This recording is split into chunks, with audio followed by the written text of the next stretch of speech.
Very good morning, one and of all.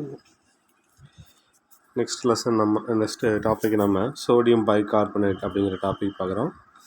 Sodium பைகார்பனேட்டோட formula NaHCO3. இதுக்கு இன்னொரு பேர் கூட சொல்லலாம், பேக்கிங் சோடா.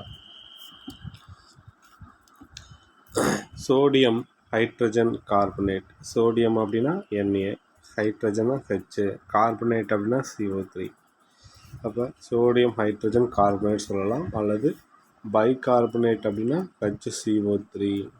சோடியம் அப்படின்னா Na, அப்போ சோடியம் பைகார்பனேட் கூட சொல்லலாம். அப்போ சோடியம் ஹைட்ரஜன் கார்பனேட் சொல்லலாம், அல்லது சோடியம் பைகார்பனேட் கூட சொல்லலாம். It is used in packing cake, pastries etcetera. இது எதுக்கு பயன்படுதுன்னா கேக்கு தயாரிப்பதில் பயன்படுத்துகிறாங்க. It is called so because it decomposes on heating to generate the bubbles of carbon dioxide. இது இந்த கேக்கு தயாரிக்கும் பொழுது இது வெப்பப்படுத்தும் பொழுது என்ன பண்ண அப்படின்னா சிதைவடைஞ்சு கார்பன் டை ஆக்சைடை பபிள்ஸை உருவாக்கும். கேக்கில் சின்ன சின்ன ஹோல்ஸ் உருவாக்கும்.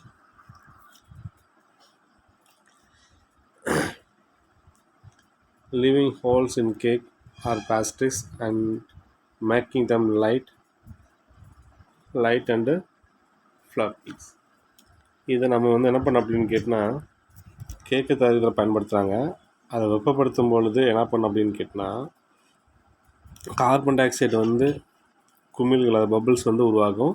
அந்த கேக்குலேருந்து சின்ன சின்ன துளைகள் உருவாகி வெளியே வரும். This compound is prepared by the saturating solution of sodium carbonate. Saturated sodium carbonate கரைசல் கார்பன் டை ஆக்சைடு செலுத்தி சேர்மம் தயாரிக்கப்படுகிறது. சேச்சுரேட்டட் சோடியம் கார்பனேட் சொல்யூஷனில் கார்பன் டை ஆக்சைடு உள்ள செலுத்துகிறாங்க. உள்ள செலுத்தணும்னு நமக்கு இந்த காம்பவுண்ட் நமக்கு கிடைக்கிது. சோடியம் கார்பனேட் எப்படி இருக்குது அப்படின்னு கேட்டால் ஒரு ஒயிட் கலர் கிறிஸ்டலாக கிடைக்கும். White crystalline powder of sodium bicarbonate being less soluble precipitate out. இது என்ன பண்ண அப்படின்னு கேட்டால் குறைவான கரைதிறனை பெற்றிருக்கும், வீழ்படிவாகி வெளியேறுகிறது. அது வீழ்படிவாகும். precipitate அவுட்னா நமக்கு வீழ்படியாக வெளியே கிடைக்கும். லெஸ் சாலிபிள் குறைவாக கரையும் திறன்பட்டது. அப்போ நம்ம கேக்கு தயாரிப்பதற்கும் இந்த இடத்துல எல்லாம் என்னென்னா சோடா பவுடர் சொல்ல முடியல, அதான் சோடியம் பைகார்பனேட் இதெல்லாம் பயன்படுத்துகிறாங்க. அதனுடைய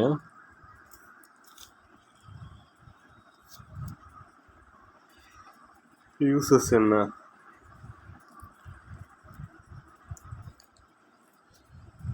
primarily used as a ingredient in a baking. இதனுடைய முதன்மையாக என்ன பண்ணுறோம் அப்படின்னு கேட்டால் கேக்கு தயாரிப்பதற்கு பயன்படுத்துகிறாங்க. அதுக்கடுத்தது sodium hydrogen carbonate is mild antiseptic for skin infection. தொழுநோய், அதாவது தோல் நோய்க்கு என்ன பண்ண அப்படின்னு கேட்டால் தோல் நோய்க்கு எதிராக தோல் நோய்க்கு தொற்றுக்கு எதிராக ஒரு மென்பொருள் திசு அழுகல் எதிர்ப்பு பொருளாக பயன்படுத்துகிறாங்க. ஸ்கின் இன்ஃபெக்ஷனில் ஒரு மைல்டு ஆன்டிசெப்டிக்காக இந்த காம்பவுண்ட் பயன்படுத்துகிறாங்க. அதுக்கடுத்தது ஃபயர் எக்ஸ்டிங்ஷர்ஸ். இது தீயணைப்பானையில் பயன்படுத்துகிறாங்க. It is also used in fire extinguishers. தீயணைப்பானில் இந்த காம்பவுண்டை பயன்படுத்துகிறாங்க. இது 2 years யூசஸ் ஒரு 2 mark கொஸ்டினில் கேட்பாங்க.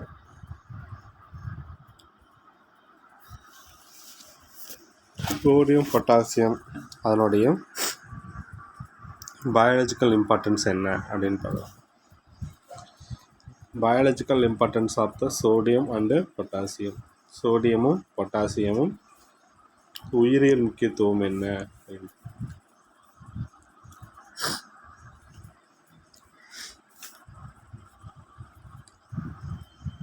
Monovalent sodium potassium ion are found in a large proportions in a biological fluids. Sodium பொட்டாசியமும் ஒற்றை மின்சுமை பெற்றிருக்கும். Monovalent ions. மோனோவேலண்ட் அப்படின்னா ஒரே ஒரு மின்சுமை மட்டும்தான் பெற்றிருக்கும், Na+K+ அப்படின்னு. இந்த அயான்ஸ் வந்து அதிக அளவு உயிர் திரவங்களில் வந்து காணப்படும். பயாலஜிக்கல் ஃப்ளூயிட்ஸ் அப்படின்னா உயிர் திரவங்கள், அந்த திரவங்களில் வந்து அதிகமாக இந்த அயான்ஸ் இருக்கும். These ions perform important biological functions such as maintenance of ion balance and nervous impulse conductions. இது எங்கெல்லாம் பயன்படுது அப்படின்னா அயனை வந்து சமநிலை ஏற்படுத்துவதற்கும், அயான் பேலன்ஸ் அப்படின்னு கேட்டால் அயனி சமநிலை அடைவதற்கும், நரம்பு தூண்டலை கடத்துவதற்கும் இந்த செயல் வந்து மிக முக்கியமாக ஏற்படுத்துது. அயான் பேலன்ஸுக்கு பயன்படுது, அது நர்வஸ் இம்பல்ஸ் கண்டக்ஷன்ஸ், நரம்பு தூண்டல் அதுக்கும் பயன்படுத்துகிறாங்க. இப்போ நம்ம எதிர்ப்பு பொருள் தொட்டோம்னா நமக்கு வந்து சுடுது அப்படின்னு தெரியும், நமக்கு ஐஸ் கட்டி வச்சோம்னா நமக்கு வந்து குளிருது அப்படின்னு தெரியுது. அப்போ இந்தமாரி வந்து ஒரு உணர்வுகள்லாம் ஏற்படுறதுக்கு காரணம் என்னன்னு கேட்டால் இந்த பொட்டாசியமும் சோடியம் அயான்ஸும் தான். Typically 70 kg ants contain about 90 gram of sodium and 170 gram of potassium compared with only 5 gram of iron and 0.06 gram of copper. ஒரு சாதாரணமாக ஒரு 70 கிராம் வெயிட் உள்ள மனிதன், அவன் உடம்புல வந்து என்னென்ன இருக்குது அப்படின்னா 90 கிராம் சோடியம் இருக்கும், 170 கிராம் பொட்டாசியம் இருக்கும், அண்ட் 5 கிராம் அயான் இரும்பு இருக்கும், 0.06 கிராம் ஆஃப் காப்பர் இருக்கணும்.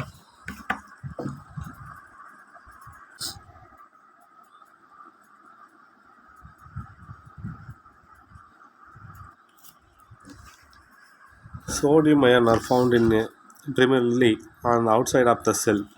செல்லுடைய வெளிப்புற பகுதியில் என்ன அதிகமாக வந்து சூழ்ந்திருக்கும் அப்படின்னா சோடியம் அயன்ஸ் வந்து இருக்கும். செல்களுக்கு வெளியே என்ன இருக்குது அப்படின்னு கேட்டால் லொக்கேட்டட் இன் பிளட் பிளாஸ்மா அப்படின்னு இருக்கும். அதாவது இரத்த பிளாஸ்மா செல்களுக்கு வெளியே, இது செல் அப்படின்னா அந்த செல்களுக்கு வெளியே என்ன இருக்குது அப்படின்னு கேட்டால் அதை சுற்றி பிளாட் பிளாஸ்மா மற்றும் அந்த செல்களுக்கு இடையே வந்து சோடியம் அயன்ஸ் காணப்படும். செல்களுக்கு வெளியே இரத்த பிளாஸ்மா மற்றும் செல்லை சூழ்ந்துள்ள இடைத்திரவங்கள், இந்த செல்களுக்கு இடைப்பட்ட பகுதியில் வந்து ஃப்ளூயிட்ஸ் இருக்கும். அது என்ன அப்படின்னு கேட்டால் அதாவது சோடியம் அயன்ஸ் அங்கே இருக்கும். சோடியம் அயன்ஸ் எங்கே இருக்குது அப்படின்னு கேட்டால் செல்களுக்கு இடைப்பட்ட பகுதியில் வந்து இருக்கும்.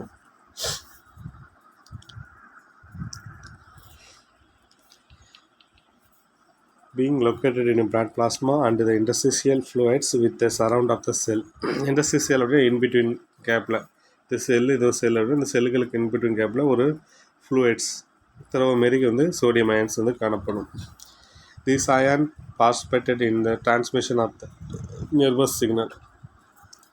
இந்த அயான்ஸ் வந்து எதுக்கு பயன்படுது, சோடியம் அயன்ஸ் வந்து எதுக்கு பயன்படுது அப்படின்னா நரம்பு சமிக்கை கடத்துவதில் இந்த அயான்கள் வந்து முக்கிய பங்கு ஏற்படுத்துது. அதாவது ion participated in a transmission of the nervous signal. நரம்புக்கு என்ன பண்ண அப்படின்னா சமிக்கை, அதாவது வந்து ஒரு நெருப்பு தொட்டோம்னா சுடுது அப்படின்னு நமக்கு வந்து ஒரு உணர்வு ஏற்படுதில்லை, அந்தமாரி உணர்வுகளை வந்து தூண்டுவதற்கு என்ன பண்ண அப்படின்னு கேட்டால் இந்த அயான்ஸ் வந்து ரொம்ப இம்பார்ட்டன்ட் ஆகுது.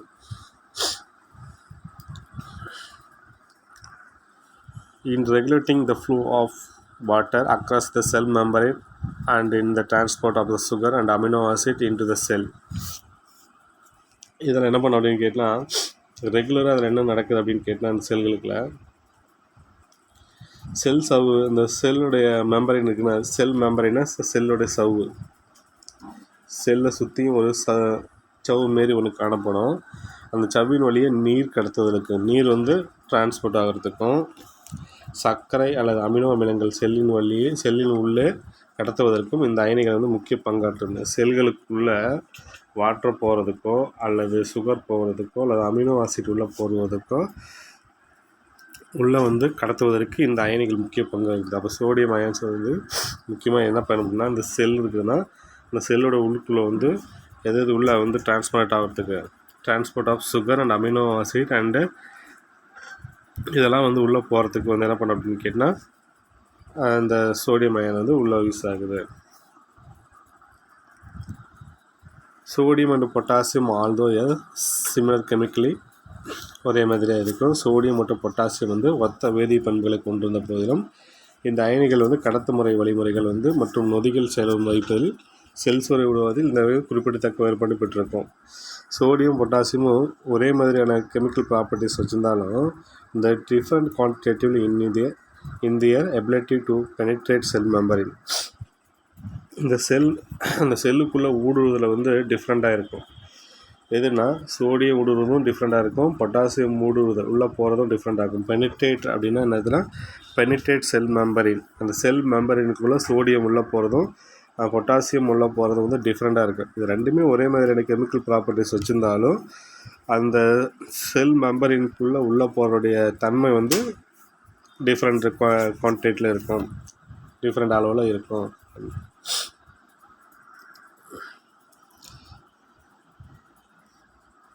In their transport mechanism and in their efficiency of active enzyme.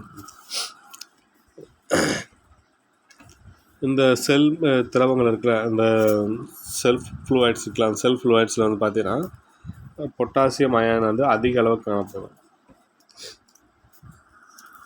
இந்த potassium ion the most abundant cations within a cell fluids. இந்த செல் ஃப்ளூயிட்ஸில் வந்து அதிகமாக எந்த அயான்ஸ் இருக்கும் அப்படின்னா அந்த செல்லை சுற்றி வந்து நீர்ம மாரி இருக்கும்.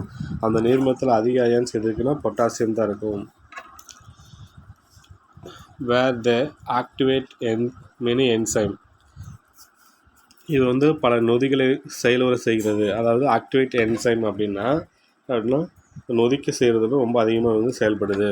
Participate in this oxidation of glucose to produce ATP and with the sodium are responsible for the transmission of the nervous signal.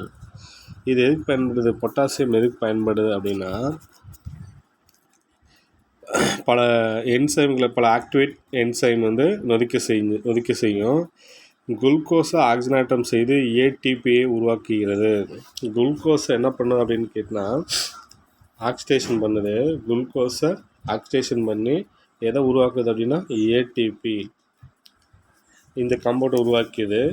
Sodium are responsible for the transmission of the nervous signal. Sodium எதுக்கு use ஆகுது அப்படின்னு கேட்டால் நரம்புகளுக்கு சமிக்கை, அதாவது நரம்புகளுக்கு தூண்டல் ஏற்படுத்துவதை இந்த sodium பயன்படுது.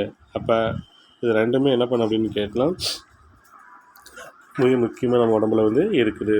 சோடியமும் பொட்டாசியமும் நம்ம உடம்புல செல் மெம்பரன்ஸ்க்கு இடையில் அந்த செல்களுக்கு இடைப்பட்ட பகுதியில் ஃப்ளூயிட்ஸ் திரவமாக காணப்படுது. Sodium potassium pump play an important role in transmitting nervous signal. அப்போ சோடியமும் பொட்டாசியமும் இரைப்பை முக்கிய பங்காற்றுகிறது. அதாவது டிரான்ஸ்மிட்டிங் நர்வஸ் சிக்னலுக்கு வந்து மிக முக்கியமாக வந்து என்ன பண்ண அப்படின்னா இந்த ரெண்டு அயான்ஸும் மிக முக்கியமாக பயன்படுது.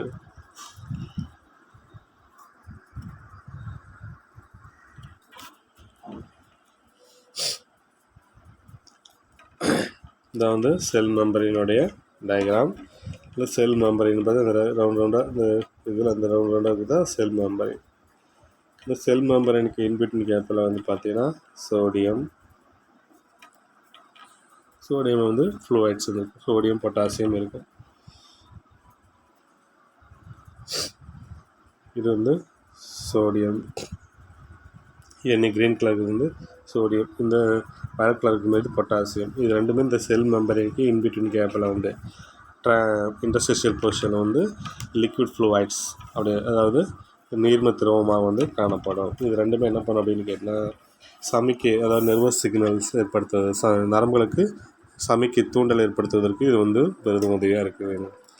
பொட்டாசியம் வந்து குளுக்கோஸை ஆக்சிடேஷன் பண்ணி ஏடிபியாக மாற்றுது. அதே வந்து சோடியம் என்ன பண்ண அப்படின்னா நரம்புகளுக்கு சமிக்கைகளை, அதாவது நரம்புகளுக்கு தூண்டல் ஏற்படுத்துவது வந்து மிக முக்கிய பங்கு வகிக்கிறது.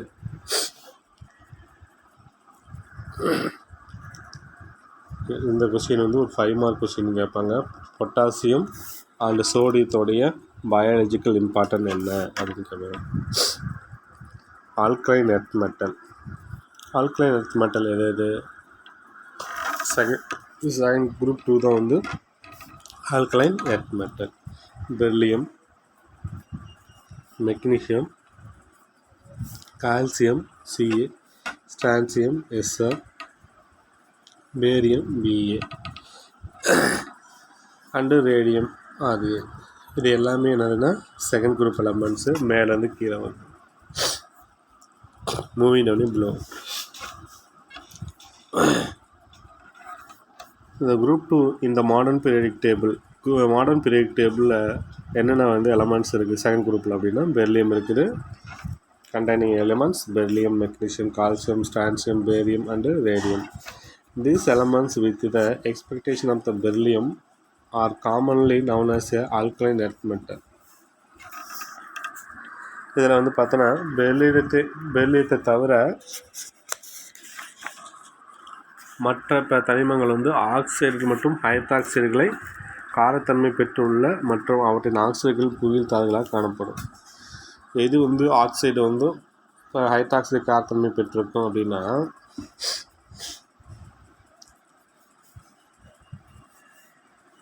these elements with the expectation of the beryllium are commonly known as alkaline earth metal because their oxide and their hydroxide are alkaline in natures.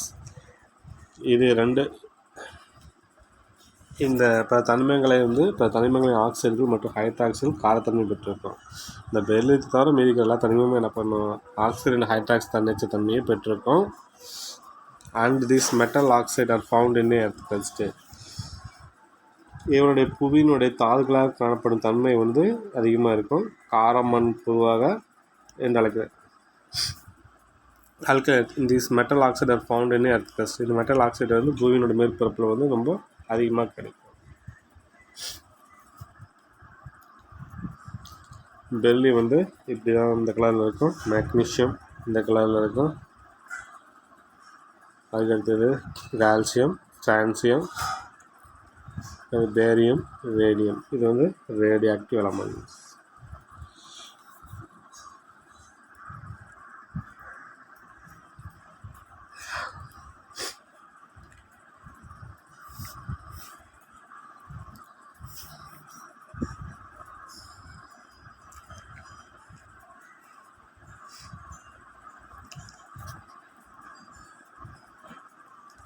Elements beryllium, magnesium, calcium, strontium, barium.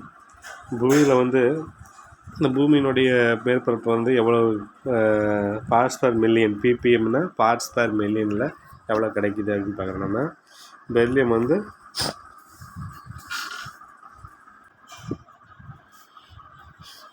வந்து parts per million அதில் எவ்வளோ கிடைக்கும்னா 2 parts per million இவ்வளோ தான் கிடைக்கும். Magnesium வந்து எவ்வளோ கிடைக்குன்னா இவ்வளோ கிடைக்கிது, 27,640. அது கால்சியம் வந்து 1.84 பார்ட்ஸ் பர் மில்லியனில். ஸ்ட்ரான்சியம் வந்து 384, பேரியம் வந்து 390.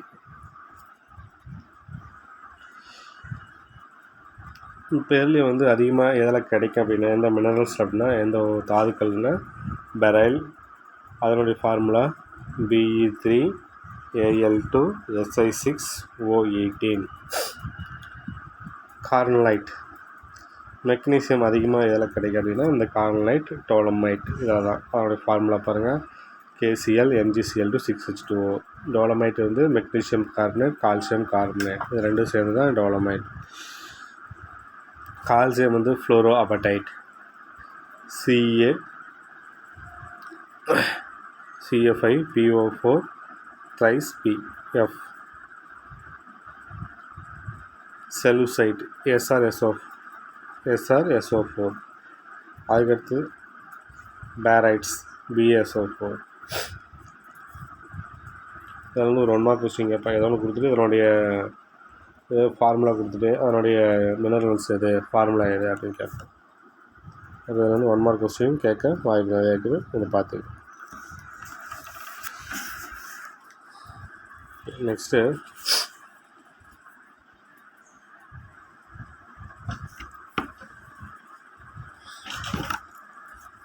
General characteristics of alkaline earth metal. Alkaline earth மெட்டலோடைய பொதுவான பண்புகள் என்ன? ஃபிசிக்கல் ஸ்டேட் பார்க்குறோம். Beryllium is a rare and Radium is the rarest of all, comparing only 10% of igneous rock. Beryllium வந்து ரொம்ப அரிதானது. பெர்லியம் கிடைக்கிறது ரொம்ப ரொம்ப ரொம்ப கம்மியாக தான் கிடைக்கும். அந்த ரேடியம் மிகவும் அரிதானது. ரேடியம் வந்து மிகவும் ரேரஸ்ட். எவ்வளோ பர்சன்டேஜ் காணும்னா வெப்பப்பாறைகள் தான் கிடைக்கும். இக்னஸ் ராக் அப்படின்னா வெப்பப்பாறைகளில் காணப்படும். வெப்பமான பாறைகளில் மட்டும்தான் என்ன பண்ணும் அப்படின்னு கேட்டால் இந்த ரேடியம் காணப்படும். அதுவும் எவ்வளோ பர்சன்டேஜ்னால் 10% மட்டும்தான் அந்த ரேடியம் காணப்படும். Magnesium and calcium are very common in the earth crust. மெக்னீசியமும் கால்சியமும் பூமியினுடைய மேற்பரப்பில் பொதுவாக காணப்படக்கூடிய தனிமங்கள். Magnesium and calcium are very common in the earth crust. The calcium is the fifth most abundant elements. அதிக அளவில் கிடைக்கப்பெறும் தனிமங்களில் கால்சியம் 5வது இடமாக காணப்படும். கால்சியம் வந்து 5வது இடத்துல வந்து அதிகமாக கிடைக்கக்கூடிய தனிமங்கள். மெக்னீசியம் வந்து 8வது பிளேஸில் வந்து அதிகமாக கிடைக்கக்கூடிய தனிமங்கள். The magnesium and calcium are found in many rock and minerals. கால்சியமும் மெக்னீசியமும் பாறைகளையும் அண்ட் மினரல்ஸ், ராக்ஸ் அப்படின்னா பாறைகள், மினரல்ஸ்னால் தாதுக்கள், இதில் தான் அதிகமாக காணப்படும். Magnesium in carnallite, magnesite, dolomite. Magnesium வந்து எங்கே அதிகமாக காணப்படும்னா கார்னலைட், டோலமைட், மேக்னசைட் ஆகியவற்றில் மெக்னீசியமும். அண்டு கால்சியம் எங்கே அதிகமாக காணப்படும் அப்படின்னு கேட்டால் கால்சியம் நிச்சாக், லைம்ஸ்டோன், சிப்சம். கால்சியம் வந்து சுண்ணாம்புக்கள், சிப்சம் ஆகியவற்றில் கால்சியம் காணப்படும். லைம்ஸ்டோன் அண்ட் சிப்சம் இதில் தான் என்ன பண்ண அப்படின்னா கால்சியம் அதிகமாக. The most strontium is found in the minerals. Strontium வந்து செலிசைட் அண்டு டிரான்ஸ்நைட்டில் காணப்படும். செலுசைட் அண்டு டிரான்ஸ்நைட் அதில் காம்பவுண்டில் வந்து இந்த ஸ்டான்சியம் காணப்படும். பேரியம் வந்து ஸ்லைட்லி இன்னும் லெஸ் காமன். பேரியம் வந்து என்ன பண்ணும் அப்படின்னு கேட்டால் ஒரு கொஞ்சமாக மட்டும் பொதுவாக கிடைக்கக்கூடிய தனிமங்கள். Much of its the minerals barite. இது என்ன பண்ணும் அப்படின்னு கேட்டால் இது வந்து பேரைட் தாதுவில் வந்து காணப்படும். Radium being a decay produce of the uranium. யுரேனியத்தின் கதிரியக்க தன்மையினை விளைவாக உருவாகும் பொருள் இருக்கிற ரேடியம். யுரேனியம் அப்படிங்கிறது வந்து அந்த கதிரியக்க தன்மையிலேருந்து உருவாக்கக்கூடியதுன்னு கேட்டால் இந்த radium. Is found in all uranium bearing ores. யுரேனியத்தை கொண்டுள்ள தாதுக்கள். யுரேனியத்தில் வந்து மினரல்ஸ், அந்த மினரல்ஸில் என்ன பண்ணும் அப்படின்னு கேட்டால் யுரேனியம் உள்ள தாதுக்கள் எல்லாத்துலேயுமே என்ன பண்ணும் அப்படின்னு கேட்டால் இந்த ரேடியம் காணப்படும். அதனால தான் ரேடியோ ஆக்டிவ் எலமெண்ட்ஸ் அப்படின்னு சொல்லுவோம். ஓகே, அதுக்கடுத்து இந்த ஆல்கலைன் எர்த் மெட்டல் எங்கே யூஸ் ஆகுதுன்னா வான வேடிக்கை, அதாவது ஃபயர் ஒர்க்கு. ஃபயர் ஒர்க்குன்னு வந்து பட்டாசுலாம் தயாரிக்கும். இது மேலே வந்து புஷ்வானம்லாம் மேலே போய் வெடிக்குதுல்ல, ராக்கெட்டு இந்த புஷ்வானம்லாம் நம்ம வெடிக்கிறோம்ல, அந்த எல்லா இடத்துலையுமே என்ன எலமெண்ட்ஸ் பயன்படுது அப்படின்னு கேட்டால் இந்த ஆல்கலைன் எர்த் மெட்டல்ஸ் தான் பயன்படுது. இதில் alkalis metal and alkaline earth metal ரெண்டுமே வந்து என்ன பண்ணுன்னா அந்த பட்டாசு தயாரிப்பு வான வெடிக்கை பொருட்கள் உருவாக்க வந்து கலர் கலராக நிறம் உருவாக்க காரணம். நான் முன்னாடியே பார்த்தோம்னா ஆல்கலைஸ் மெட்டலும் ஆல்கலைன் எர்த் மெட்டலும் நிறங்களை உருவாக்குது அப்படின்னு. ஏன்னா alkalis மெட்டலும் alkaline earth மெட்டலும் outer most ஆர்பிட்டில் இருக்கிற எலக்ட்ரானை ஹையஸ்ட் எனர்ஜிக்கல் லெவலுக்கு போயிட்டு மறுபடியும் லோயஸ்ட் எனர்ஜிக்கல் லெவல் திரும்பும்போது ஒரு குறிப்பிட்ட லைட்டை வந்து எமிட் பண்ணுது. அந்த லைட் வந்து நமக்கு விசிபிள் ஆகக்கூடிய ஒரு கலராக நமக்கு தெரியும் அப்படின்னு பார்த்தோம். அதனால தான் என்ன பண்ணோம் அப்படின்னு கேட்டால் நமக்கு வந்து கலராக தெரியுது. அதை வச்சு நம்ம என்ன பண்ணோம் அப்படின்னு கேட்டால் இந்த வானவடிக்கு தேவையான ஃபயர் ஒர்க்குக்கு தேவையான கலர் கலராக வந்து பட்டாசு தயாரிப்பதற்கு நம்ம வந்து இந்த ஃபயர் ஒர்க்கர்ஸ்க்கு நம்ம வந்து இந்தமாரி காம்பவுண்டெலாம் பயன்படுத்துகிறோம். எல்லாமே ஜென்ரலாக கொடுத்துருப்பாங்க என்னென்ன காம்பவுண்டு எதுக்கு பயன்படுது, எந்தெந்த கலரை வந்து உருவாக்குவதற்கு எந்தெந்த எலமெண்ட்ஸ் வந்து பயன்படுது அப்படின்னு கொடுத்துருப்பாங்க. அதை பயன்படுத்திப்பாங்க. எலக்ட்ரானிக் கான்ஃபிகரேஷன் அப்படின்னா இந்த beryllium, magnesium, calcium, strontium. Beryllium, magnesium,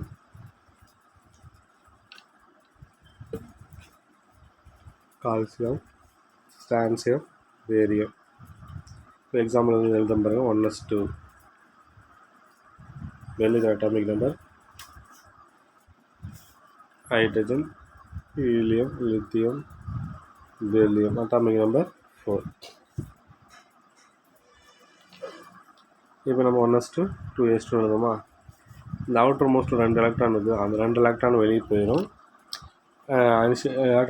energy கொடுத்தோம்னா எலக்ட்ரான் வெளியே போயிடும். அப்போ எதுக்கு மாறிடும் அப்படின்னு கேட்டால் Be2+க்கு மாறிடும்.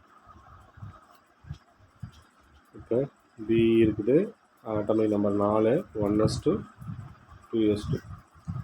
அவுட்டர் மோஸ்ட்டில் 2 எலக்ட்ரான் ஈஸியாக வெளியே போயிடும் எனர்ஜி கொடுத்தோம்னா. அப்போ என்ன பண்ண அப்படின்னு கேட்டால் நமக்கு என்ன கிடைக்கும், Be2+.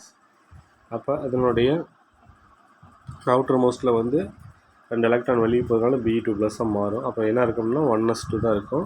அந்த 1s2 காம்பவுண்ட் அப்படிங்கிறது எதனுடைய எலக்ட்ரானிக் கான்ஃபிகரேஷனாக ஹீலியம். அப்போ நோபல் கேஸோட எலக்ட்ரானிக் கான்ஃபிகரேஷன் மாறிடுச்சு. அதுக்கு மெக்னீஷியம் பாருங்கள் எழுதி காமிக்கிறேன். மெக்னீஷியத்துக்கு 12, 1s2 2s2 2p6 3s2. 2 4 10 12. Outer மோஸ்ட்டில் இந்த 2 எனர்ஜி கொடுத்தா வெளியே போயிடும். அப்போ Mg2+ மாறிடும். அப்போ அதனோட எலக்ட்ரானிக் கான்ஃபிகரேஷன் இது. 10 உள்ள எலக்ட்ரானிக் 10 உள்ள வந்து காம்பவுண்டு அட்டாமிக் நம்பர் காம்பவுண்ட் கேட்டால் நியான். அப்போ எந்த காம்பவுண்டுக்கு மாறிடுச்சு அப்படின்னு கேட்டால் பெரிலியம் Be2+ மாறுது, நியானுக்கு மாறுது. மெக்னீஷியம் வந்து 12ஆக்குறது Mg2+ மாறுது, நியான் அமைப்புக்கு மாறுது. அப்போ எந்த அமைப்புக்கு மாறுது, நோபல் கேஸ் ஸ்ட்ரக்சருக்கு மாறுது. These elements have a 2 electron in the valence shell of their atoms preceded by the noble gas configuration. அப்போ அந்த அவுட்டர் மோஸ்ட்டில் 2 எலக்ட்ரான் வந்து லாஸ் ஆகி எதுக்கு மாறிடுது, நோபல் கேஸ் எலக்ட்ரானிக் கான்ஃபிகரேஷனுக்கு மாறிடுது. இது general electronic configuration is written. அந்த பொதுவான எலக்ட்ரானிக் கான்ஃபிகரேஷன் நம்ம வந்து எழுதி காமிக்கலாம்.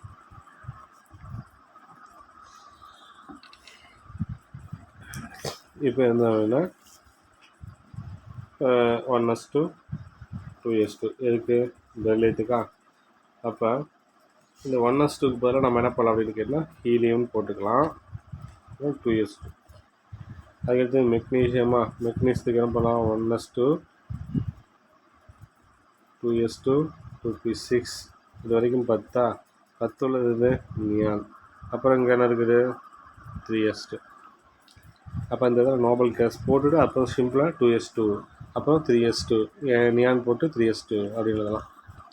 இந்த இதில் என்னங்கிறது கேட்டால் வேலன்சி செல் பிரின்சிபல் காம்பவுண்ட் நம்ம சொல்லலாம்.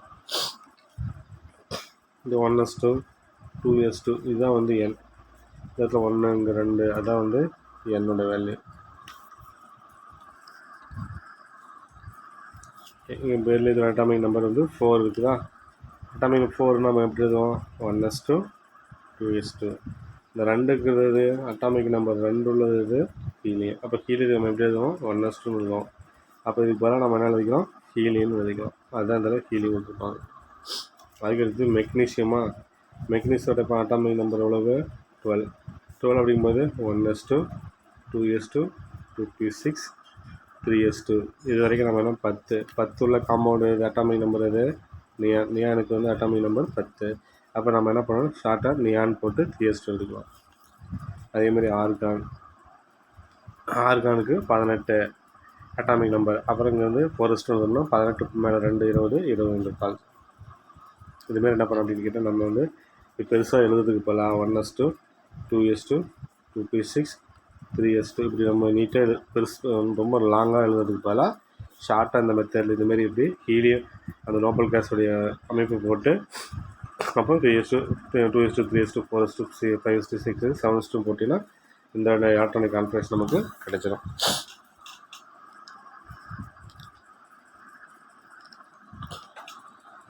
அட்டாமிக் அண்ட் அயனிக் ரேடிக்ஸ் பார்க்குறோம் நம்ம. அணு மற்றும் அயனி ஆரம். The atomic and ionic rating of alkaline earth metals are smaller than the corresponding number of alkalis metal. Alkalis metal விட alkaline earth metalக்கு வந்து atomic and ionic radius எப்படி இருக்குது. The atomic and ionic radius of alkaline earth metal are smaller than the corresponding number of alkalis metal. எதை விட எது கம்மியாக இருக்குது, இந்த ஆல்கலைஸ் ஆல்கலைன் எர்த் மெட்டல் கார மண் உலோகங்கள் அணு மற்றும் அயனியாக மதிப்பு அவற்றில் உள்ள இணையான கார உலோகங்கள் காட்டிலும் குறைவாக இருக்குது. இந்த atomic and ionic radius alkaline earth மெட்டலுக்கு வந்து கம்மியாக இருக்குது. எதுக்கு அதிகமாக இருக்குதுன்னா alkalis metal lithium, sodium, potassium, rubidium, caesium, francium. இது beryllium, magnesium, calcium, strontium, barium, radium. இதுக்கு அட்டாமிக் ரேடியஸ் கம்மி, இதுக்கு அட்டாமிக் ரேடியஸ் பெருசு. அப்போ ஆல்கலைஸ் மெட்டலுக்கு தான் அட்டாமிக் அயனிக் ரேடியஸ் பெருசு.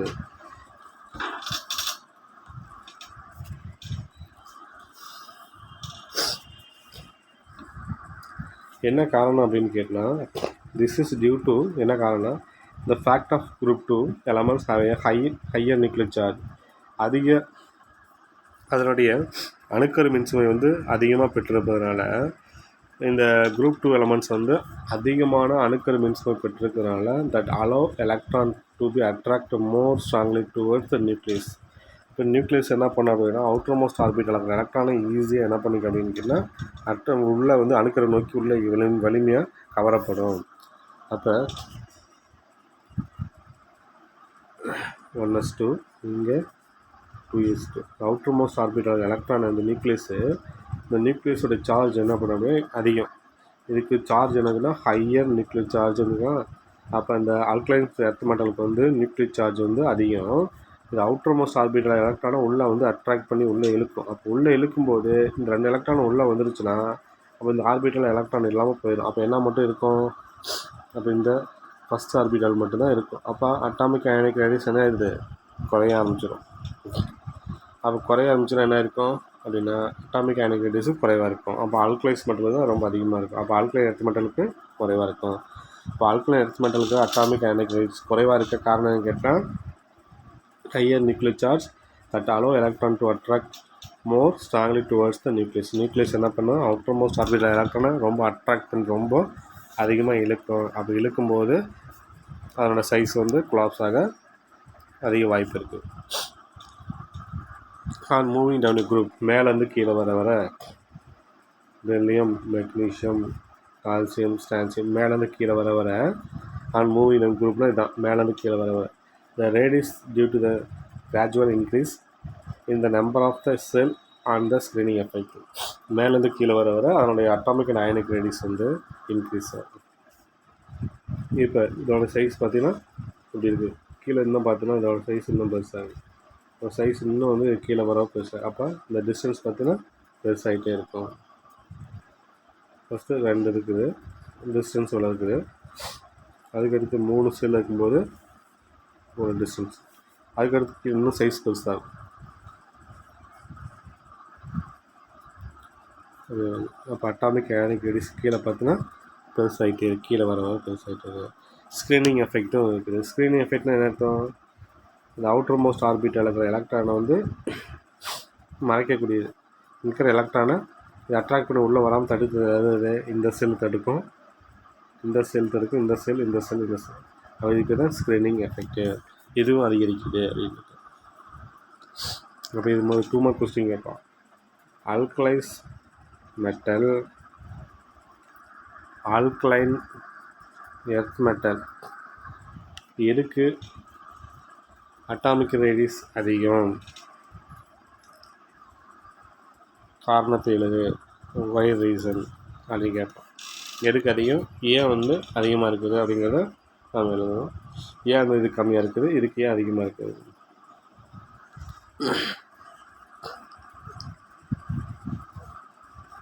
நெக்ஸ்ட் ஒன்று வந்து common oxidation state.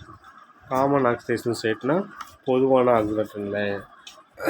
The group 2 elements have the 2 electron in the valence cell and by losing the electron, அந்த குரூப்பில் அவுட்டர் மோஸ்ட்டில் 2 எலக்ட்ரான் வந்து வெளியே இருக்கும், வேலன்ஸில் 2 எலக்ட்ரான் இருக்கும். அது ஈஸியாக அந்த 2 எலக்ட்ரானை இழந்து acquire the stable noble gas configuration. இது நான் முன்னாடி சொன்னேன் நான். பெரிலியம் அட்டாமிக் நம்பர் 4 எப்படி அதெல்லாம் 1s2 2s2 இல்லாமா. இது ஈஸியாக 2 எலக்ட்ரான் லாஸ் பண்ணிவிட்டு என்னவா மாறும், Be2+. இதுதான் அதனுடைய ஆக்சிடேஷன் ஸ்டேட். அதேமாதிரி மெக்னீஷியம் நியூக்ளியஸோட 12 1:2 2:2 2p6 3:2 இந்த 2 ரீசன் லாஸ் பண்ணிவிட்டு mg 2+க்கு மாறிடும். அது 2 லாஸ் பண்ணால் மீதி என்ன இருக்கும் 10 காம்பவுண்ட் எது நோபல் கேஸ் நியான். அப்போ இந்த டேபிள் காலத்தை பார்த்தீங்கன்னா அவங்களுக்கே தெரியும். இந்த அவுட்டர் மோஸ்ட் ஆர்பிட்டல் 2 எலக்ட்ரான் எல்லாத்தையும் லாஸ் பண்ணிடுச்சுன்னா எதுக்கு மாறிடுது helium neon argon krypton xenon Radon எதுக்கு மாறிடுச்சு நோபல் கேஸ் ஸ்ட்ரக்சருக்கு மாறிடுது. அப்போ இதனோட சார்ஜில் என்ன மாறி 2 எலக்ட்ரான் வெளியே போயிடுச்சு. அந்த charge Be2+, Mg2+, Ca2+, Sr2+, Ba2+, Ra2+. அப்போ இந்த ஆல்கலைன் எர்த் மெட்டல் எல்லாத்துக்கும் ஆக்சிடேஷன் ஸ்டேட் என்னது +2. இப்போ ஆல்கலைன் எர்த் மெட்டலுக்கு +2 இதுக்கு எல்லாத்துக்குமே +2 வரும். Lithium sodium potassium rubidium caesium France இது எல்லாத்துக்குமே ஆக்சிடேஷன் ஸ்டேட் வந்து +1. அப்போ ஆல்கலைஸ் மெட்டலுக்கு +1 ஆல்கலைன் எர்த் மெட்டலுக்கு வந்து +2 ஆக்சிடேஷன் ஸ்டேட்டு.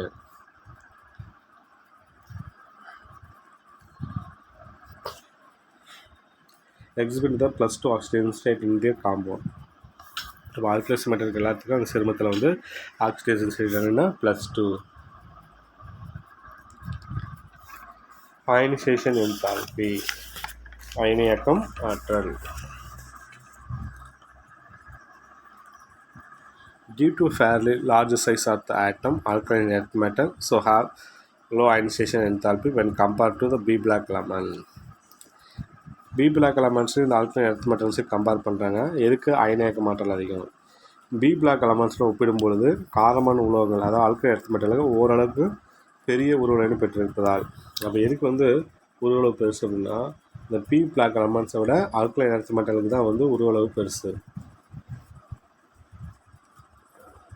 இங்கே பீரியாடிக் டேபிள் சும்மா ஒரு ரஃபாக வந்து போட்டு காட்டுறேன். இங்கே வந்து இதுதான் பி பிளாக் எலமெண்ட்ஸ், இது எஸ் பிளாக் எலமெண்ட்ஸ். இந்த எஸ் பிளாக் எலமெண்ட்ஸில் ஆல்கலைன் எர்த் மெட்டல் 2வது குரூப்புக்கு ஆல்கலைன் எர்த் மெட்டல். அந்த ஆல்கலைன் எர்த் மெட்டலுக்கு தான் உருவளவு பெருசு, இது உருவளவு சின்னதாக இருக்குது. ஏன்னா லெஃப்ட் சைடு ரைட் சைடு போக போக எலக்ட்ரான் வந்து நியூ செல்லில் ஆட் ஆகாமல் சேம் செல்லையே வந்து ஆட் ஆகுது. அப்போ சேம் செல்லே ஆட் ஆகிறதுனால தான் வந்து இதுக்கு உருவளவு கம்மியாக இருக்குது. அப்போ இதுக்கு தான் வந்து உருவளவு பெருசாக இருக்குது, இங்கே வர வர உருவளவு சின்னதாக இருக்குது, சைஸ் ஆஃப் ஆட்டம் கம்மியாக இருக்குது. Alkaline earth metal have a low ionization enthalpy when compared to the B black elements. அப்போ என்ன பண்ண முடியும் கேட்டால் ஆல்கலைன் எர்த் மெட்டலுக்கு வந்து அயனியாக்கும் ஆற்றல் குறைவாக இருக்குது எதுனா பி பிளாக் எலமெண்ட்ஸோட. Down the group ionization enthalpy decreasing atomic size increasing. மேலேருந்து கீழே வர வர அயனைசேஷன் வந்து அயனைசேஷன் என்தால்பி குறையுது, அட்டாமிக் ரெடியூஸ் அதிகரிக்குது. மேலேருந்து கீழே வர வர என்ன குறையும் அயனைசேஷன் எனர்ஜி குறையும், சைஸ் வந்து என்ன ஆகுதுன்னு கேட்டால் இன்க்ரீஸ் ஆகும். மேலேருந்து பார்த்தீங்கன்னா சைஸ் வந்து பெருசாகிட்டே இருக்கும். This due to the addition of new cell as well as the increasing in the magnitude of the screening effect of inner cell electron. மேலேருந்து கீழே வர வர நியூ செல் உருவாகிட்டே இருக்கும். இது பெல்லியம் வந்து 2 செல் இருக்குது, மெக்னீசியத்துக்கு 3 செல் இருக்கும். அதுக்கடுத்து 4 நியூ செல் வந்து உருவாகிட்டே இருக்கும் மேலேருந்து கீழே வர. ஸ்க்ரீனிங் எஃபெக்ட்டும் வந்து இன்னர் செல் எலக்ட்ரான் அதிகரிக்கும். அப்போ பார்த்தீங்கன்னா 2 செல்லுக்கு 3 செல்லு, இங்கே 4 செல்லு அப்படி. இப்போ ஸ்க்ரீனிங் எஃபெக்ட்டும் இன்னர் செல் எலக்ட்ரானும் அதிகரிக்கும். The member of group 2 have a higher ionization enthalpy value than the group 1 of the group 1 because they are smaller size with the electron being more attracted towards the nucleus atom. Group 1 group 2 compare பண்ணுறாங்க. எதுக்கு ionisation energy அதிகம் அப்படின்னு கேட்குறாங்க. எதுக்கு அப்படின்னு கேட்டால் முதல் தொகுதி தனிமத்தை காட்டிலும் குரூப் 1 காட்டிலும் குரூப் 2 இருக்கிற எலமெண்ட்ஸுக்கு அயனியாக்கும் ஆற்றல் அதிகம். ஏன்னா குரூப் 1 வந்து ஈஸியாக எலக்ட்ரான் நம்ம ஈஸியாக ரிமூவ் பண்ணிடலாம். லித்தியம் சோடியம் பொட்டாசியம் ருபீடியம் இது எக்ஸாம்பிள் பாரு 1s2 2s1. இங்கே 1:2, 2:2, 2:6, 3:1. இது எதுக்கு? லித்தியத்துக்கு, சோடியத்துக்கு. அதே இங்கே பெரிலியத்துக்கு எழுதும்போது 1:2, 2:2. எஸ்ஸில் 2 எலக்ட்ரான் தான் மேக்ஸிமம் ஃபில் ஆகும். 2 தான் ஃபில் ஆகும், ஒரே பாக்ஸ் தான். இப்போ 2 எலக்ட்ரான் கம்ப்ளீட்டாக ஃபில் ஆகிடுச்சு. அப்போ கம்ப்ளீட்டாக ஃபில் ஆகிடுச்சுலேருந்து நம்ம எலக்ட்ரானை நீக்குறது ரொம்ப ரொம்ப கஷ்டம். அப்போ இதில் அதிகமாக எனர்ஜி கொடுத்தா தான் அந்த எலக்ட்ரான் வெளியே போகும். இல்லை ஒரே ஒரு எலக்ட்ரான் தான் ஃபில் ஆகிருக்குது, கொஞ்சமாக எனர்ஜி கொடுத்தா எலக்ட்ரான் ஈஸியாக வெளியே போயிடும். அப்போ ஆல்கலைஸ் மெட்டலுக்கு அயனைசேஷன் லோ, கொஞ்சமாக எனர்ஜி கொடுத்தாவே போதும். நான் ஆல்கலைன் எர்த் மெட்டலுக்கு தான் எலக்ட்ரான் வந்து கம்ப்ளீட்டாக ஃபில் ஆகிருக்குது எஸ்ஆர்வியில். அப்போ கம்ப்ளீட்டாக ஃபில் ஆகிடுச்சு, அதில் எலக்ட்ரான் நீக்குவது ரொம்ப ரொம்ப கஷ்டம். அப்போ இதுக்கு அதிகமான எனர்ஜி கொடுக்கணும். அப்போ ஹை அயனைசேஷன் ஆல்கலைன் எர்த் மெட்டலுக்கு தேவைப்படுது.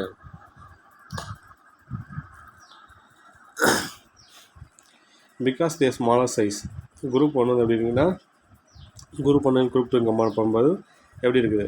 So group 2 small size with electron being more attract towards the nucleus atom. Group 2 வந்து ஸ்மாலர் சைஸாக இருக்குது, more attractive towards the nucleus.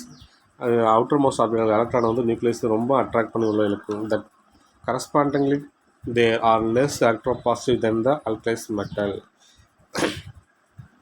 Alkalis மெட்டலை விட லெஸ் எலக்ட்ரோபாசிட்டிவ், கார உலோகங்களை காட்டிலும் குறைவான நேர்மைத்தன்மையினை பெற்றிருக்கும்.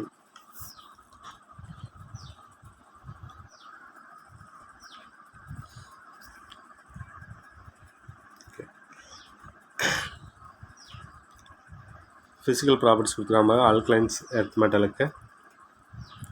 அட்டாமிக் ரேடியஸ் பாருங்கள் எவ்வளோ கொடுத்துருக்காங்க. Beryllium, magnesium, calcium, strontium, atomic radius மேலேருந்து கீழே வர வர என்ன ஆகிட்டு இருக்குது? இன்க்ரீஸ் ஆகிட்டு. அயனிக் ரேடியஸ் பாருங்கள் எப்படி இருக்குது. ஃபஸ்ட்டு அயனைசேஷன் எனர்ஜி, அயனியாக்கு மாற்றல் பெரிலியத்துக்கு தான் ரொம்ப அதிகம். அப்புறம் மேலேருந்து கீழே வர வர அயனைசேஷன் எனர்ஜி குறைஞ்சிட்டே தானே இருக்கும். மேலே இருக்கிறது தான் அயனைசேஷன் எனர்ஜி அதிகம். மூவிங் பிலோவில் வரும்போது அயனைசேஷன் எனர்ஜி குறையும். அயனைசேஷன் எனர்ஜி மேலேருந்து கீழே வர வர குறையும். அப்போ மேலே இருக்கிறது தான் அதிகம். அப்போ இதுக்கு தான் வந்து அதிகம். செகண்ட் அயனைசேஷன் எனர்ஜி, அதில் மறுபடியும் ரெண்டாவது எலக்ட்ரான் நீக்குவதற்கு. இப்போ BE 4 1:2, 2:2. இந்த 2:2 2 எலக்ட்ரான் இருக்குது. அப்போ ஒரு எலக்ட்ரான் நீக்குவதற்கு எனர்ஜி வந்து ஃபஸ்ட்டு அயனைசேஷன் எனர்ஜி. மறுபடியும் இன்னொரு எலக்ட்ரான் இதில் இருக்குமா? இதில் இன்னொரு எலக்ட்ரான், அந்த எலக்ட்ரான் நீக்குவதற்கு அதுக்கு பேர் செகண்ட் அயனைசேஷன் எனர்ஜி. அப்போ இவ்வளோ தேவைப்படும். ஹைட்ரேஷன் என்தால்பி, நீரை வந்து சேர்க்கக்கூடிய போது எவ்வளோ என்தால்பி தேவைப்படுது? இவ்வளோ தேவைப்படுது. மெல்டிங் பாயிண்ட்,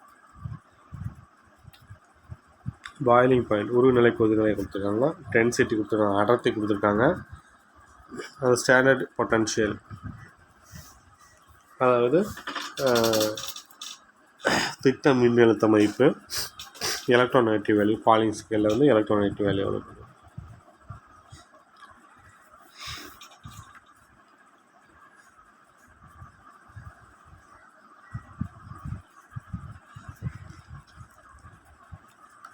எக்ஸாம்பிள் பாருங்கள், magnesium, calcium, strontium, barium, radium. மேலேருந்து கீழே வர வர அயனைசேஷன் எனர்ஜி குறைஞ்சி வந்துட்டே இருக்குது.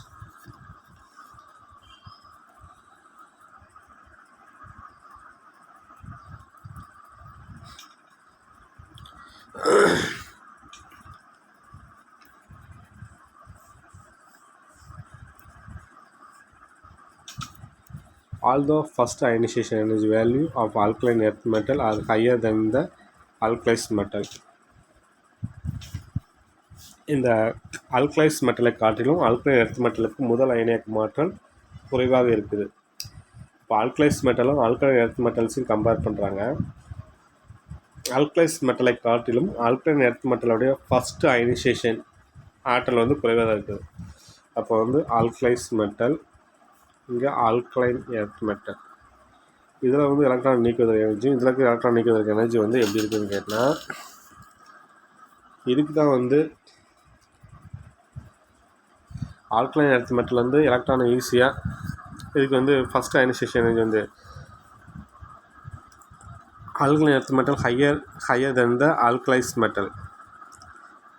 அப்போ ஆல்கலைன் எர்த் மெட்டல் ஹையர் தென் த ஆல்கலைஸ் மெட்டல். ஆல்கலைஸ் மெட்டலை விட ஆல்கலைன் எர்த் மெட்டலுக்கு வந்து முதல் அயனியாக்கு மாற்றல் அதிகம்.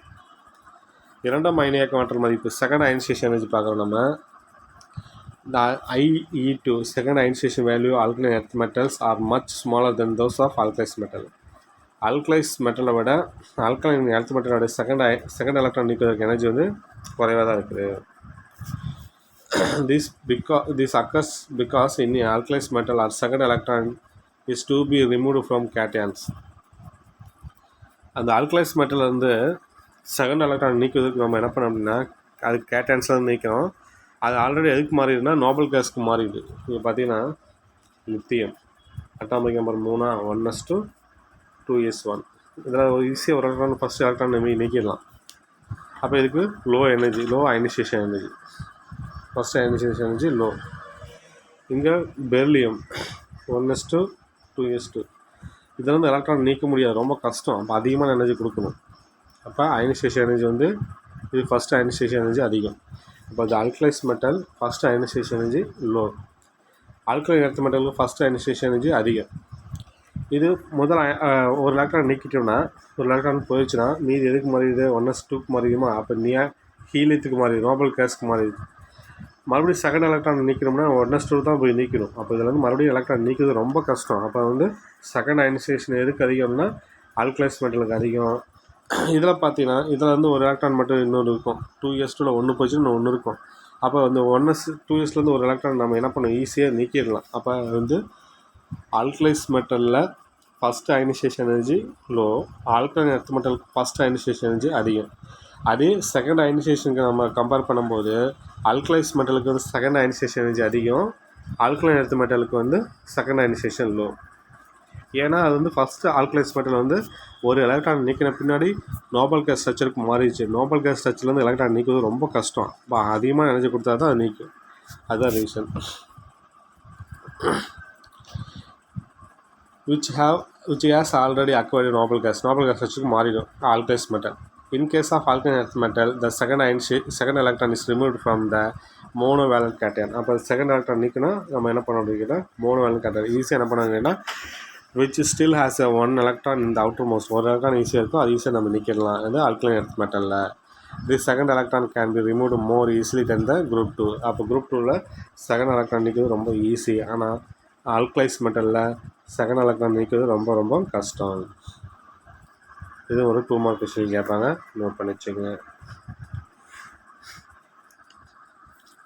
ஹைட்ரேஷன் என்தால்பி நீரேற்ற மதிப்பு. ஆல்கலைஸ் மெட்டலை விட ஆல்கலைன் எர்த் மெட்டல் வந்து அதிகமாக நீரை வந்து எடுத்துக்கும். Compound of alkaline earth metal are more extensively hydrate than those alkalis metal. Alkalis metal group 1 விட group 2 alkaline earth metals compound வந்து அதிகமாக நீரை வந்து சேர்த்திக்கும், அதிக அளவு நீரேற்றம் அடையும். Because the hydration enthalpy alkaline earth metal ion larger than those of alkalis metal. கார உலோக அயனிகள் நீரேற்றம் அடைய ஆற்றலை விட அதிகம். ஆல்கலைஸ் மெட்டல் வந்து alkaline earth metal ions are larger than those of alkalis metal. எது வந்து அதிகமாக நீரேற்றம் பெற்ற ஆற்றலை பெற்றிருக்கும் அப்படின்னு கேட்டால் alkaline earth metals are larger than those. Alkalis மெட்டலை விட ஆல்கலைன் எர்த் மெட்டல் வந்து அதிகமாக வந்து ஹைட்ரேஷன் என்தால்பி வேல்யூ வந்து வச்சுருக்கோம்.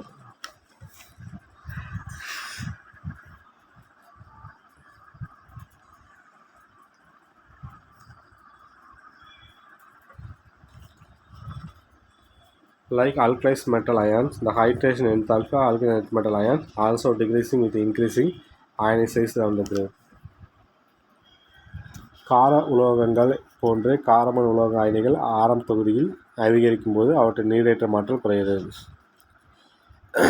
அப்போ அயனிக் ரேடியஸ் வந்து அயனிக் சைஸ் வந்து இன்க்ரீஸ் ஆகும் பொழுது அதனுடைய அயனைசேஷன் ஹைட்ரேஷன் என்தால்பி வேல்யூ வந்து குறையுது.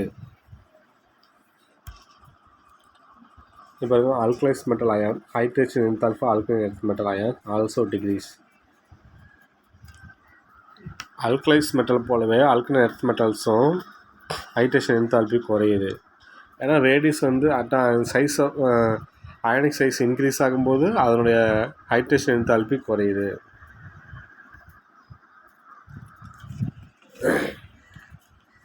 மெக்னீசியம் குளோரைட் 2 காமன், ஒன்று மெக்னீசியம் குளோரைட், இன்னும் கால்சியம் குளோரைட்.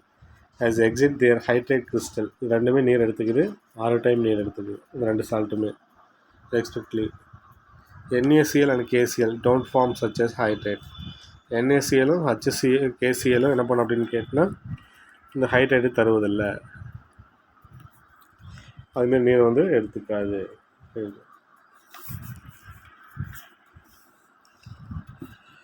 அப்போ எதுவாக அதிகமாக வந்து நீரை ஹைட்ரேஷன் பண்ணோம் அப்படின்னா பேரியத்தை விட ஸ்டான்சியம் வந்து எடுத்துக்கும், ஸ்டான்சியத்தை விட கால்சியம் அதிகமாக நீர் எடுத்துக்கும், இதை விட மெக்னீசியத்துக்கு பேரியம் எடுத்துக்கும். அப்போ ஹைட்ரேஷன் என்தால்பி வேல்யூ பேரியத்துக்கு தான் அதிகம்.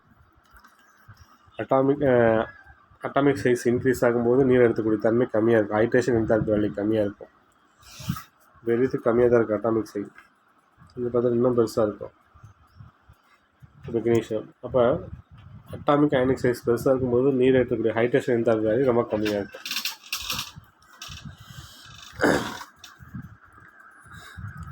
Electronegativity. Alkaline earth metal, the electronegativity value decreasing as they go down the group, thus in alkalized metal. Alkalized metal பார்த்தோம்னா மேலேருந்து கீழே வர எல்லா குரூப்புக்குமே எது குறையும், அயனைசேஷன் எனர்ஜியும் குறையும், எலக்ட்ரான் அஃபினிட்டியும் குறையும், எலக்ட்ரோநெகட்டிவிட்டியும் குறையும். மேலேருந்து கீழே வர எல்லா எலமெண்ட்ஸுக்கு குரூப்பில் 3மே குறையும், அயனைசேஷன் எனர்ஜியும் குறையும், எலக்ட்ரோ அஃபினிட்டியும் குறையும், எலக்ட்ரோநெகட்டிவிட்டியும் குறையும். அப்படிங்கிறது முன்னாடி ஏற்கனவே பார்த்தோம். Colour, flame, colour and spectra. Alkaline மெட்டலும் ஆல்கலைன் எர்த் மெட்டலும் ஏன் கலராக இருக்குது முன்னாடி பார்த்தோம். என்னது, alkaline earth metal salt moistened with constant hydrochloric acid. Alkaline earth metal இருக்குதுல்ல, பெர்லியம், மெக்னீஷியம், கால்சியம், இதனுடைய சால்ட் எடுத்து கான்சன்ட்ரேட்டட் ஹைட்ரோக்ளோரிக் ஆசிட்டோட பேஸ்ட் மாரி பண்ணி அதை பிளாட்டினம் ஆயில் எடுத்து நெருப்பில் காமிக்கும்பொழுது, ஃப்ளேமில் காமிக்கும் பொழுது அது கலராக எரியுது. என்ன reason? when alkaline earth metal salt is moistened with the constant hydrochloric acid or heated on a platinum wire in a flame, they show characteristic colored flame. இந்த ஆல்கலைன் எர்த் மெட்டல் காம்பவுண்டை நம்ம கான்சன்ட்ரேட் ஹைட்ரோக்ளோரிக் ஆசிட்டில் பேஸ்ட் மாரி பண்ணி அது platinum oil கம்பியில் எடுத்து நெருப்பில் காமிக்கும்போது கலராக எரியுது. என்ன காரணம் அப்படின்னா, இப்போ பாருங்கள் ஒவ்வொன்றும் என்ன கலர் இருக்குது. கால்சியம் வந்து பிரிக் ரெட், செங்கல் சிவப்பு கலர் எரியும். சான்சியம் வந்து கிரிம்சன் ரெட்டு, கிரிம்சன் சிவப்பு கலர் எரியும். பேரியம் ஆப்பிள் க்ரீன், ஆப்பிள் பச்சை கலரில் எரியும். அந்த பச்சை ஆப்பிள் கலரில் எப்படி இருக்கும் அந்த கலரில் எரியும். அதனுடைய வேவ் லென்த் எவ்வளவு இவ்வளோ வெளியிடுது. The heat in the flame exits the valence electron to higher energy level. இந்த ஆல்கலைன் எர்த் மெட்டலில் இருக்கிற அவுட்டர் மோஸ்ட் செல்லில் இருக்கிற எலக்ட்ரான், வேலன்ஸ் எலக்ட்ரான் ஹீட் பண்ணும்போது 1:2:2. இது அவுட்டர் மோஸ்ட் இருக்கிற எலக்ட்ரான் இருக்குதா, இந்த அவுட்டர் மோஸ்ட்டில் 2 எலக்ட்ரான் இருக்குதா. ஹீட் பண்ணும்போது என்ன ஆகுதுன்னா, இந்த கிரவுண்ட் ஸ்டேட்டில் இருந்து 2 எலக்ட்ரான் எங்கே போயிடுச்சு, ஹையர் ஸ்டேட்டுக்கு போயிடும். இங்கே இருக்கிற கீழே இருக்கிற எலக்ட்ரான், கிரவுண்ட் ஸ்டேட்டில் இருக்கிற எலக்ட்ரான் ஹையஸ்ட் ஸ்டேட்டுக்கு போயிடும். ஹையஸ்ட் ஸ்டேட்டில் போயிட்டு கொஞ்ச நேரத்துக்கு மீண்டும் என்ன பண்ணோம், பழையபடிக்கு வந்து லோயர் ஸ்டேட்டுக்கு வரும். ஹையர் ஸ்டேட்டுக்கு போயிட்டு மறுபடியும் லோயர் ஸ்டேட்டுக்கு வரும்போது ஒரு லைட்டை வந்து எமிட் பண்ணும். அந்த லைட்டு வந்து ஈஸியாக நமக்கு விசிபிள் ஆகும். Valence electron higher energy level எங்கே போகுது, எக்ஸிட்டு. அந்த valence electron higher energy level போகுது. when it drop back மறுபடியும் வந்து பழைய நிலைமைக்கு வருது to its actual energy, பழைய லெவலுக்கு வருது. the excess of energy is emitted as a light. மறுபடியும் வந்து என்ன பண்ணுன்னா, பழைய லெவலுக்கு வரும்போது எக்ஸஸ் ஆஃப் எனர்ஜி வந்து வெளியிடுது. whose wavelength is visible. அந்த wavelength நமக்கு ஈஸியாக நம்ம வந்து பார்க்க முடியும். அதனால தான் நமக்கு வந்து கலராக தெரியுது அப்படின்னு பார்த்து. ஓகே, இது வரைக்கும் நடக்கிற டாப்பிக்கை ஒவ்வொரு டாப்பிக்கை வந்து நல்லா படிச்சுட்டு அதுக்கான ஆன்சரை நல்லா படிங்க. நல்லா படிச்சுட்டு அதுக்கான வந்து ஆன்சரை வந்து எழுதி எனக்கு சென்ட் பண்ணி அனுப்புங்க. மேக்ஸிமம் பிடிஎஃப் லைன்லேயும் அனுப்புங்க. ஓகே, டவுட் வந்தால் ஃபோன் பண்ணி கேளுங்க. மீதி நெக்ஸ்ட் கிளாஸில் பார்க்கலாம். தேங்க்யூ.